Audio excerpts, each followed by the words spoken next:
Cassar.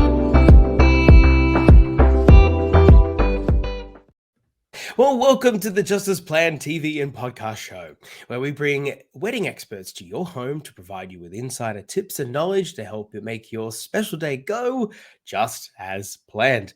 As always, I'm your host and professional wedding MC, Nathan Cassar, and today we have an extraordinary guest from all the way across the other side of the world, where I used to live once upon a time in the US, who has mastered the art of capturing beautiful moments and telling heartfelt stories through his lens. John Mansfield, the owner of All Heart Photography.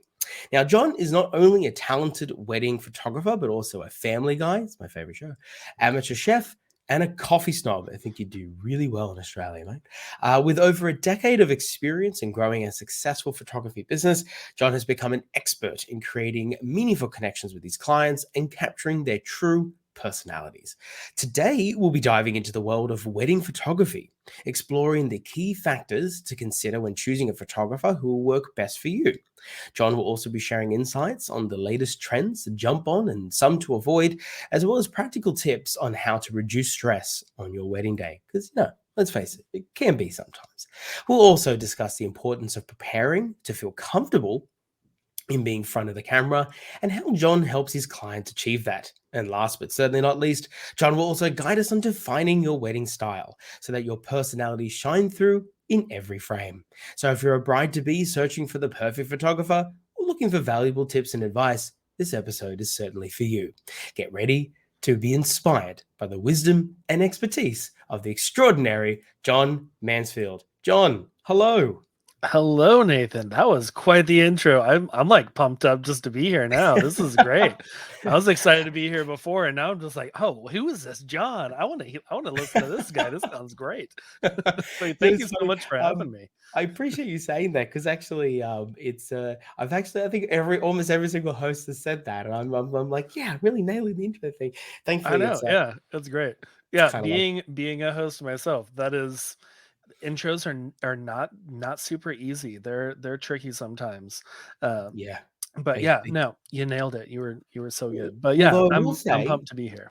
Yes. I appreciate that. I'm pumped to have you here. I will say, though, that it always helps as a host, and I'm sure you can corroborate this.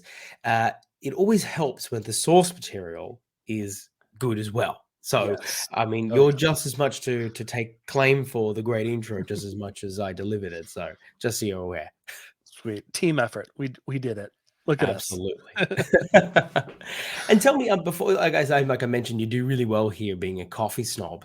It's funny because my time in LA and across working on ships across the country in the United States, coffee's there, but it's nowhere near as big as it is here. I mean, trust me, I do not miss Starbucks at all. I'm not even kidding. But what sort of it's actually not a common thing for me to hear Americans say. It's becoming more common, I guess, but still today, like, Australia is known around the world as coffee snob. So how snobby are you? I should ask.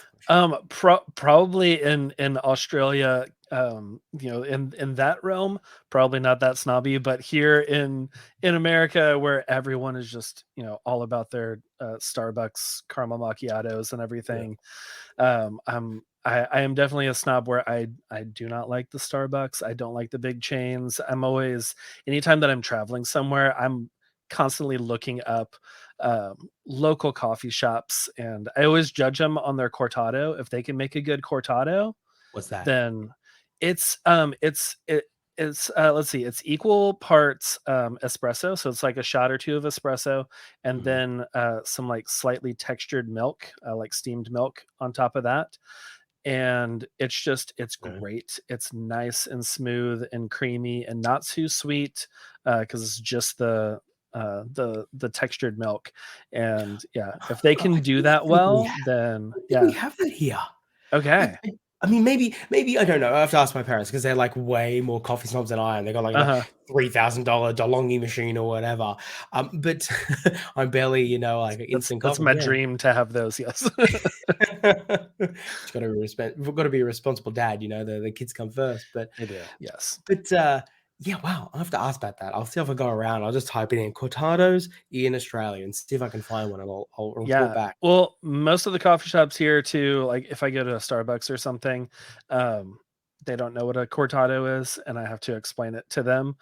Which that's the first thing if I go to a local place and I'm like, "Can I have a cortado?" And they're like, "I don't know what that is." Then I I'm out. just I can just turn around and walk out that door. No, thank you. That's funny because I think one thing that's crazy actually that doesn't exist much here. Before we get on with the show, is that uh, Einstein Bros was just a fascinating concept to me because we Yeah. don't have drive-through coffee shops like that where there's these tiny little huts on the side of the road. You pull in, you pull out, you go. Obviously, we have Mm, McCafe because Australia in Melbourne we actually pioneered McCafe. If anyone fun trivia out there for everybody, but we don't have that sort of tiny little Einstein Bros, Dutch Bros. Sorry, the Einstein Bros are the bagels. Dutch Bros style coffee that with a little hut and stuff like that. We just don't have that, and I'm yeah. surprised it's never come out here. Yeah, it's something that has really popped up maybe in the last 5 to 10 years, really expanded in the last 5 years where they're just popping up all over the place, Dutch Bros and a ton of other coffee shops that are just the little drive-through hut and there's no place to sit down inside and it's for everyone who's just on the go getting things done and doesn't have time to sit there and enjoy their coffee. Which Yeah, maybe that's that's why it me doesn't most of the work. days too. I'm like, Well, yeah, maybe that's why it doesn't work here. Because, like, I mean, don't maybe. get me wrong, some we're living more fast paced these days, but yeah, we definitely do like to sit down a bit more. If a cafe doesn't have an ambiance, then yeah, Yeah. we're the first people to leave as well. So, Yes. Yep. Yep. Same here. so John, tell us which part of the US you're from? I am from Texas, right there in kind of southeastern, right outside of Houston. Fantastic. I've never met a person from Houston or Austin that I haven't liked so far. So you definitely make the list. So it's a pleasure to be chatting with you today about one thing that I know that you do extraordinarily well, which is all about wedding photography. Now, why? Let's start off with this because there are so many out there. I even saw a Facebook post on a Facebook group the other day where someone said, I have fielded so many inquiries. It was like my inbox just I had to delete some because the storage limit was too much. Hmm. And obviously there's so many choices out there. How does somebody wade through all of that to find a photographer that works best for them? Oh man, that's a good question. There are so many, especially in the larger cities too, because it's just everyone. So many people can just pick up a camera these days and call Mm, themselves a photographer and take some pretty decent photos. mm, But I think what really is the best way to find um, a photographer that's like next level that you're going to have an amazing experience with is their personality. So a lot of that you can find online going to their about me page on their website or like checking out their social media, going in their stories, seeing whenever they're speaking to the camera what their personality is like because you're going to have them around most of your wedding day, and if yeah. your personalities do not mesh, then it is going to be a struggle to get like the real natural smiles and all of that. But whenever it's just like having a friend come in and photograph your wedding, then Mm. it's just so much less stressful and you just feel at ease, and the smiles just come naturally. So yeah, I'd recommend really going for the personality. If once you've kind of narrowed down the style of photography that you like and you have a few photographers that you're looking at, then start looking at their personality, schedule a phone call, Zoom call, something like that. That way you can really get to know them, and see who you're going to be working with for hours and hours. Yeah, and I think to add on to that as well, that person is also going to be working with the other people that Yes. you have already organized to be part of the day. Oh yeah. And so, God forbid, that your photographer doesn't want to work with the DJ or something, or the Yes. MC, for instance, is they've got a clash, or they just don't seem to be the kind of person who would necessarily is more like centered on their own craft as opposed to being part of the team. Yes. Yeah, that can certainly be tricky too. Oh yeah. Yeah. There are definitely a few photographers out there that I've met that are very centered on their art and like I'm here to create art and you are here to be my models and my muse and that's cool and everything, but it is still their wedding day. Mm, And yeah, you want to have someone who is a team player who's going to be easy to work with the other vendors and be there to serve them as well because mm. we as the professional photographers we're the ones with the pro cameras, we're taking all the great photos, so you want a photographer that's going to share the photos with the other vendors and Oh, help please. them. Yeah. Yes, please. Oh yeah, yeah. I Oh. I love sending photos to MCs and DJs that I work with, and they're just like, "Oh man, thank you so much. I never get photos of myself because Well, especially for you're, us. Yeah, we yeah, just you're and behind the I the have no the time for microphone." selfies. No, No time. Like people no. tell me, "Oh, you should get more selfies," and I go, first off, like I just don't see the need to have the like. I try to, if anything, as a global rule for a wedding, I think the best weddings are the ones where people are way off their phone. Yes, Generally, us yes, as vendors, obviously, but then obviously, of course, people are so immersed in it that the only photos they actually want to see are the ones that you're capturing because you're really getting all those moments. So yeah. yeah, no, I can totally resonate with that. And I'm sure many vendors listening are probably like, oh yes, praise, like it is so true. Yes. Um, you're in the US, you're in Texas, Australia in particular, but most of the Western world definitely, to a degree, follows a lot of the trends that come from the US. Even some of our biggest directories here, like Easy Weddings, is affiliated with the Knot and Wedding Wire. So there is definitely a big sort of global sort of aspect to the way that trends go out. Speaking of that, are there any trends at the moment that you're aware of? And perhaps in particular, I'd really love to identify any that we haven't quite sort of caught on to here yet. Oh, sure. Yeah. I mean, so in Texas, we're like a year or two behind the LA scene. So LA and New York, they're that's where all the themes, all the new styles are coming from. And then we get it a couple years later. So what I've been seeing a lot here, and then also just like seeing photos from weddings in the LA scene is color is coming back. Oh, I don't know about y'all, but for us, it has been just years of white flower bouquets with a little yeah. bit of greenery and a little like pink or something for color. What do you But mean? Rustic is beautiful. I mean, yeah, everyone loves burlap. It's great. But yeah, I'm excited funny. to see more color. I've been seeing a lot more color in the bouquets, in the just the designs and and all the decorations around the wedding day, Hmm. just bringing in more color, more life, just kind of like that joyfulness through all those colors. So I'm excited about that.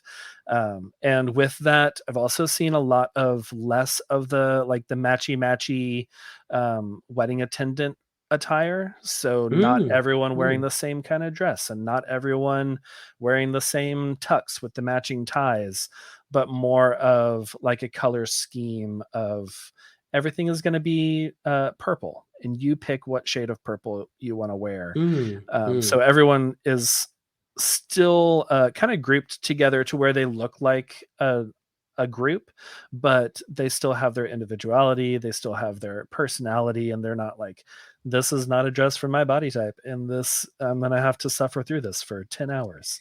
So true. And I've definitely been seeing at a minimum that is definitely here in Australia. Mhm. Obviously not every wedding still, but yes, that is definitely the biggest trend I've seen in terms of the dress style. The colors, getting there here. I mean, I've done a couple of weddings that I've like obviously just and I'm talking like English slash Australian slash Caucasian style weddings, because obviously, Mm. like Indian weddings, for instance, is just obviously naturally full Just of color bursting regardless. with color. Yes. Yeah, of Yeah. course. We could we could definitely take a page out of their book, trust me. But Yes.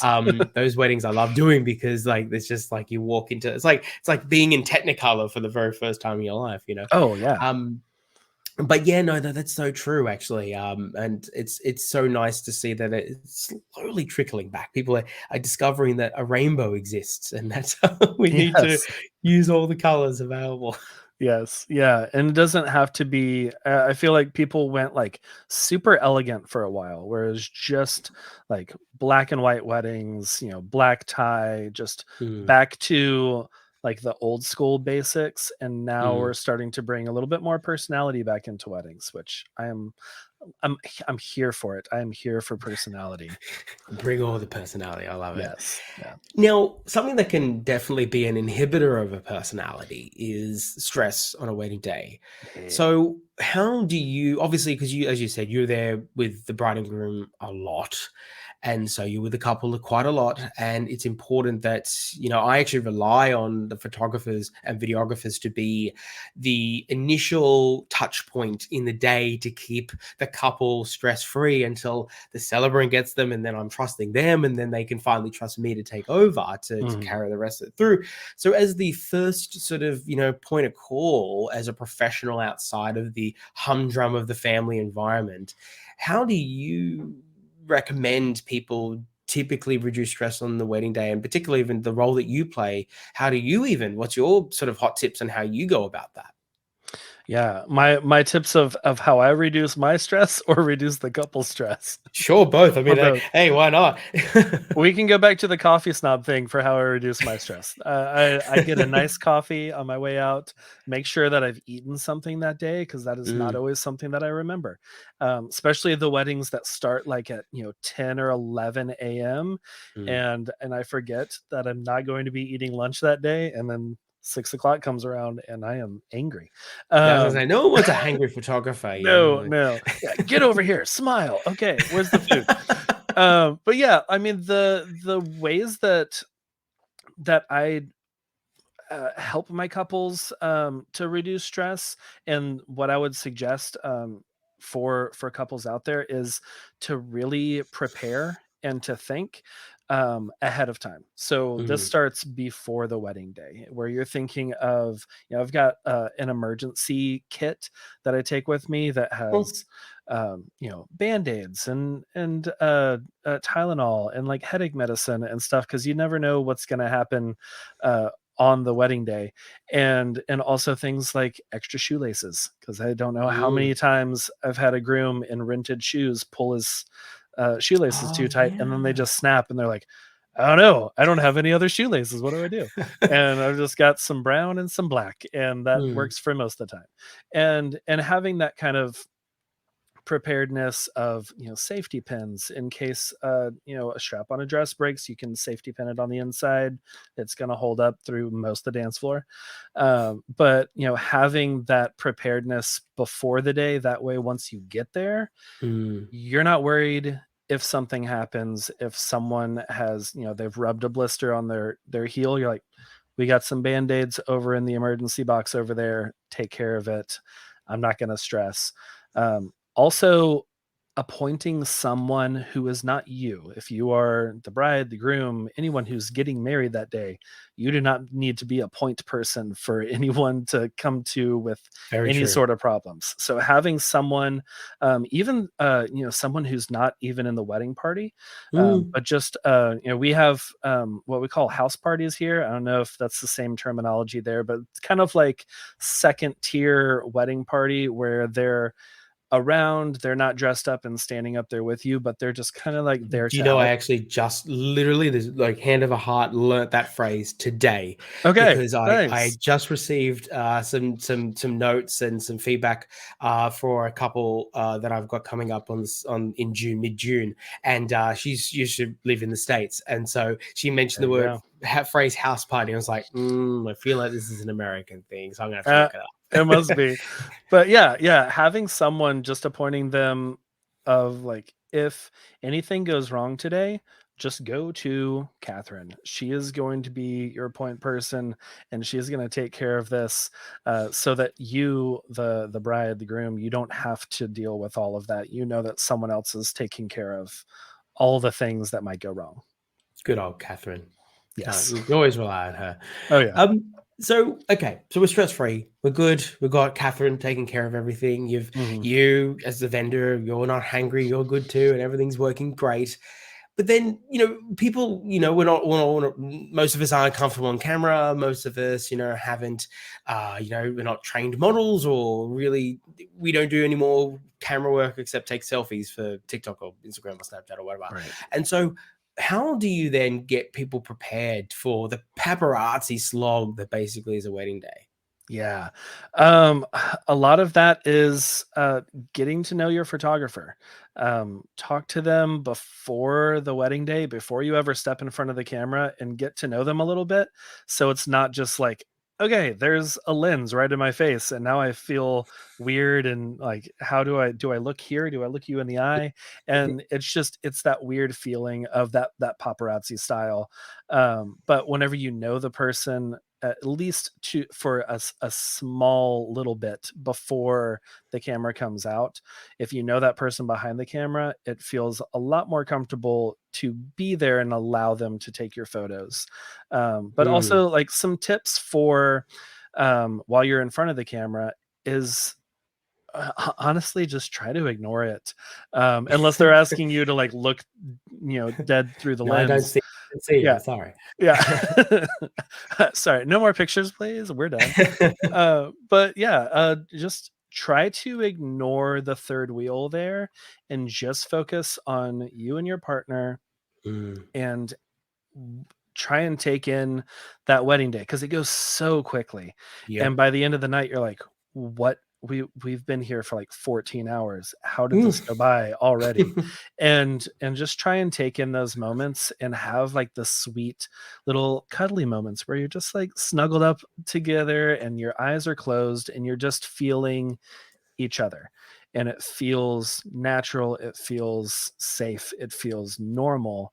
And then you hear the shutter clicks going I was gonna around say, and because then all the of a sudden, yeah, John's popping it's just out of from click the click from click the click from the click. bush. He's like, yes, got it. Yes, keep doing this, you're amazing, do yeah. It's uh funny.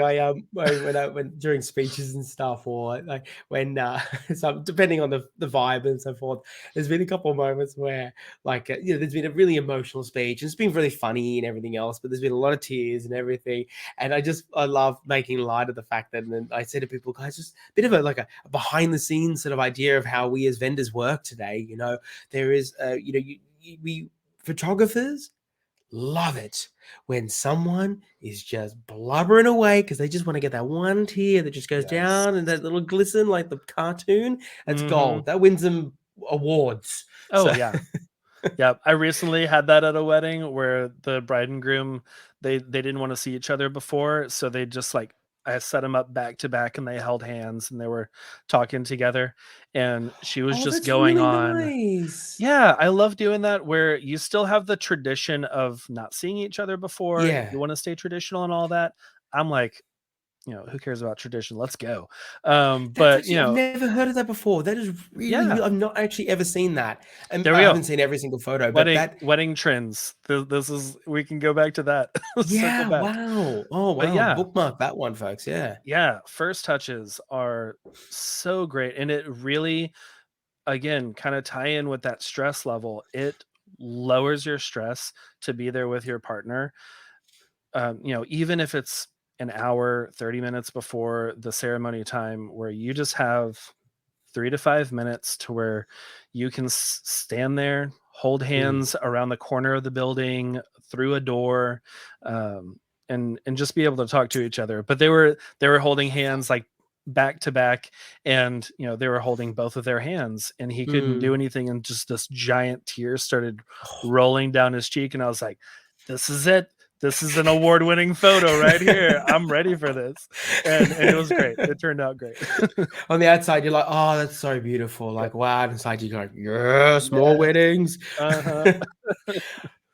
Wow, we have covered so much, and you and I could easily talk for hours on this, on everything here, and I Oh, just love this, and we'll yes. have to schedule some more time in the Yeah, yeah. future. But I do want to talk just very, very briefly. We've got a little bit extra time. I do want to just touch on sort of how do you recommend people are able to bring their personality through the camera? Because it's one thing, okay, you're comfortable, you're not stressed, but Mhm. then, again, they're not models, so they're not like, Blue Steel and Magnum and everything else. They don't know how to like do all that. So Right.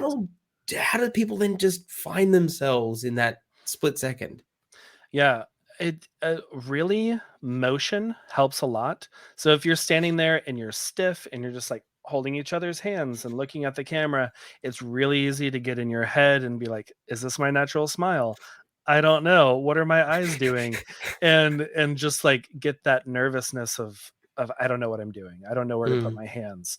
But whenever you have motion and you're like walking from point A to point B and you're just holding hands together and looking at each other, or even if you are looking at the camera while you're doing some sort of motion and twirling, doing a dance spin type move, those kind of motions really help you get out of your head, and your body just takes over to where you mm, do the natural things and you look natural, you feel natural, and then the photos really really look like you because it's naturally you, and that's who you are as a couple, because you're doing things together as a couple and you're not trying to be a model and Vogue magazine type cover, poses and stuff, that not everyone can pull off. I mean, those mm. models get paid money because they're professional models and they know how to model. So yeah, Yeah, yeah, yeah, yeah. motion helps a lot.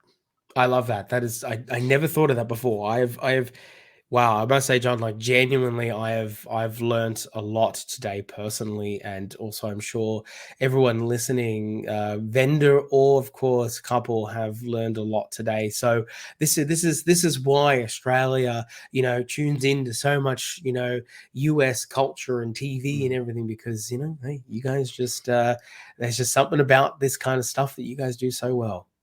Well, cool. Well, I'm so happy that I was able to be here and chat with you. This has been a lot of fun.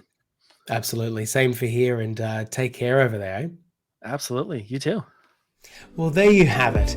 Thank you so much for tuning in to the Justice Planned TV and podcast show.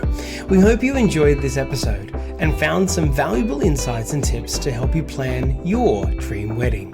If you haven't already, hit the subscribe button on our channel and turn on notifications to stay up to date with our latest episodes. And if today's episode has inspired you in your own wedding journey, feel free to let us know in the comments section, or simply send through any burning questions you may have to hello@justasplan.com.au. We wish you all the very best in planning your big day, and we hope your wedding goes just as planned.